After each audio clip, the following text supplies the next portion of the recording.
Wow! Assalamualaikum warahmatullahi ta'ala wabarakatuh.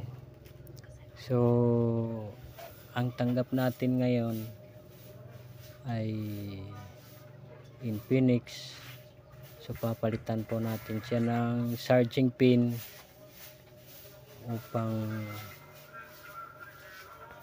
masiyahan ang ating customer na mapalitan ang kanyang charging pin. So, ito naman po ang ating gawa sa araw na ito. Tapos natin magtanggal ng charging pin, ililinisan natin para hindi tayo gaano mahirapan. Tsaka buong paligid niya tatanggalin natin yung lid na nakalagay para po ito'y malinis. So pagkatapos yan, lilinisan natin,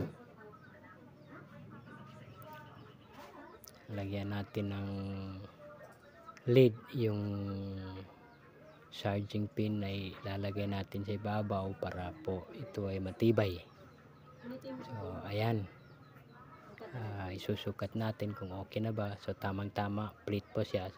Lalagyan natin ng lid kasi po pag binabalik natin yan na hater ang gagamitin natin, mainitan po yung mouthpiece niya, so mapiktuan, hindi gumana. So kaya yan ang ating paraan para mag-ayos ng charging pin. So yan, ididikit natin sa pamamagitan ng charging soldering iron lang. Kasi po tulad ng sinabi ko, para hindi may piktuan yung mouthpiece nya.